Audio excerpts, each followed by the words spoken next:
what's been happening to the labor market over the past 20 to 30 years. And now, in the transition era, we're finding even more changes.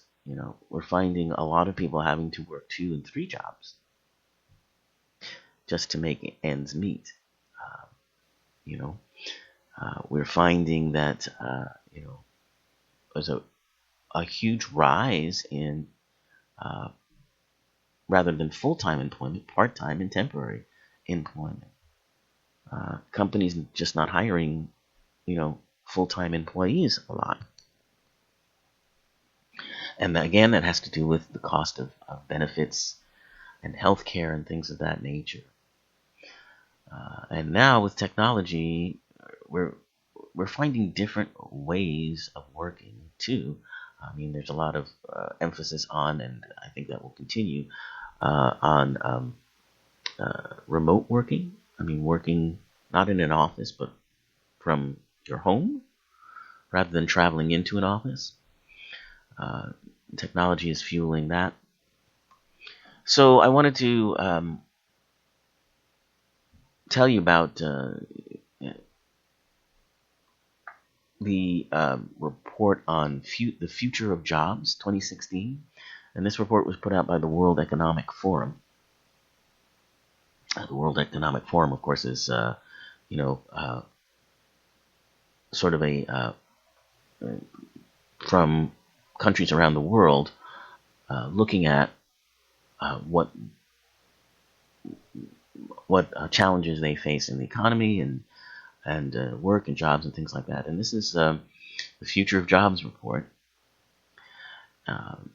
And there's certainly an awful lot in here, so I won't spend a lot of time with it, but I just wanted to give you their basic idea, the basic theme of this report. And it says that today we are at the beginning of a fourth industrial revolution. Development in genetics, artificial intelligence, robotics, nanotechnology, 3D printing, and biotechnology, just to name a few, are all building on and amplifying one another. This will lay the foundation for a revolution more comprehensive and all-encompassing than any we have ever seen. That's pretty strong language, but I can't disagree. Smart systems, homes, factories, farms, grids, or cities will help tackle problems ranging from supply chain management to climate change.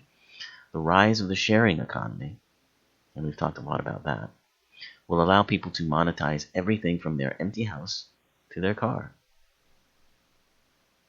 While the impending change holds great promise, the patterns of consumption, production, and employment created by it also pose major challenges, requiring proactive adaptation by corporations, governments, and individuals. Concurrent to the technological revolution are a set of broader socioeconomic, geopolitical, and demographic drivers of change, each interacting in multiple directions and intensifying one another. As entire industries adjust, most occupations are undergoing a fundamental transformation. While some jobs are threatened by redundancy and others grow rapidly, existing jobs are also going through a change in the skill sets required to do them. The debate on these transformations is often polarized between those who foresee limitless new opportunities and those that foresee massive dislocation of jobs. In fact, the reality is highly specific to the industry, region, and occupation in question, as well as the ability of various stakeholders to manage change.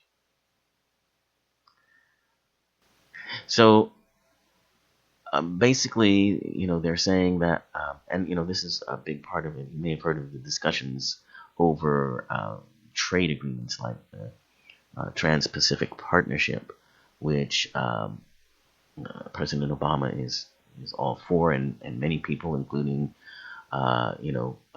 Bernie Sanders, Hillary Clinton, and Donald Trump, they're all in agreement that they don't want trade agreements like that because of the fear of them taking jobs out of the country. It's interesting to see that that's one thing that all of these presidential candidates as wildly different as they are, all agree on. But this report says there's a modestly positive outlook for employment across most industries, with jobs expected in job growth expected in several sectors. But it's also clear that this need for more talent in certain job categories is accompanied by high skills instability across all job categories. Combined together, net job growth and skills instability result in most businesses currently facing major recruitment challenges and talent shortages, a pattern already evident in the results and set to get worse over the next 5 years. And that's the report, the beginning of the report, and then they look at the different industries and the different countries and risks and challenges that they're going to face in the future. So let's look at what are the what they think the top jobs are going to be in the future. And let's see if I can find, here it is.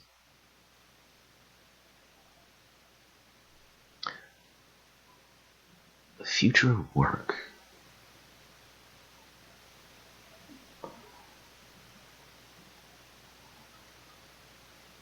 Yeah, let's look at the top jobs that people think are going to be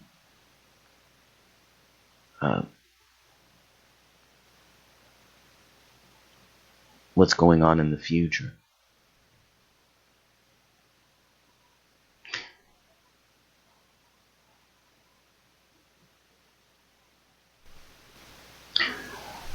Basically, then it's interesting that, for instance, in planning your career, you might want to be cautious about technology because of the rapid changes in technology. What you're able to do or your expertise in a particular technological area can quickly become obsolete. For instance, these changes cause jobs to go by the wayside. For instance, nowadays, jobs like typesetting and secretarial dictation and punch card operators, all of those were booming jobs. But by the mid 80s and 90s, they were all gone and replaced because of the transitions in technology. So it's kind of I think behooves us to be aware of those things, and if our job is tied to a specific type of technology that might not be around in a few years, you might want to think about finding work in an area that might see change but won't become obsolete. So service jobs are, I think, probably the biggest growth area, and unfortunately, many don't pay as much as one might want. But in the service industry, working in restaurants and stores,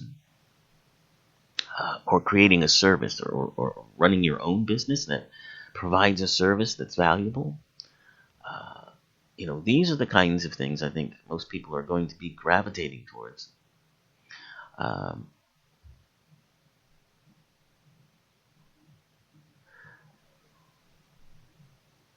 We're going to be seeing a lot of automation in the home. And as I mentioned when we talked about the economy, I mentioned the idea that because of the society that we live in, things that were part of what we call the commons, that was things that were available to everyone, were taken and commoditized and monetized. so that they could provide them with services. And as we, as a society, spend less and less time in so many of the other things that we used to do, for instance, childcare, used to be many years ago, you had grandma, grandpa, or friends and neighbors who, would be involved and look in on on each other's children. Now you don't have that, so you need to pay someone or pay an organization to, take care of your young children. Uh, Things like that. As we change as a society, and we mentioned earlier about the sharing economy, so that if you have a car, you can become an Uber driver and make some money taking people to places, or you can rent out your home or a room in your home to make some money. So these are all things that are sources of income where you don't have to go to a place to do it. So it looks like the skill trades, if you are into carpentry or plumbing, electrician, auto mechanics, those sorts of things are pretty secure kinds of jobs. There may be some, bumps in the road as far as, lower cost labor coming over from other countries, but for the most part, those are pretty secure. Delivery services, that's another area where it looks, predictors are saying that those things are going to continue to be, very solid. Entertainment and content creation, so writing books and, being creative and all of those things, they're highly valued, but of course they're also very, very competitive. And, those are, if you happen to get a good job in those areas, it's great, but it's very hard to break in. Now it looks like there's less demand for like retail jobs in stores and cashiers because internet shopping is growing.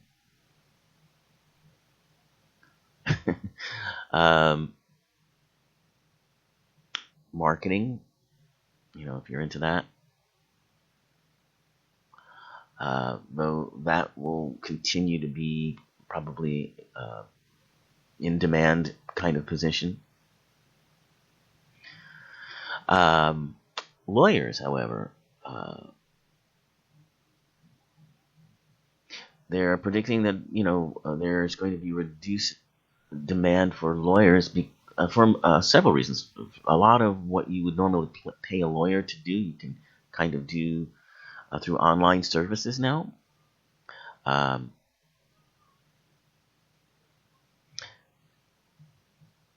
If lawyers are expert in particular fields such as tax law and copyright law, there's probably a more demand for those sorts of lawyers.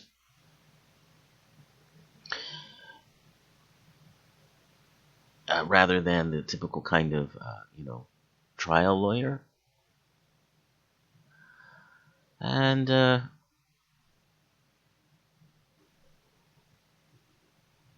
one thing that is sort of vanishing are what they call the middlemen. Middlemen in business transactions.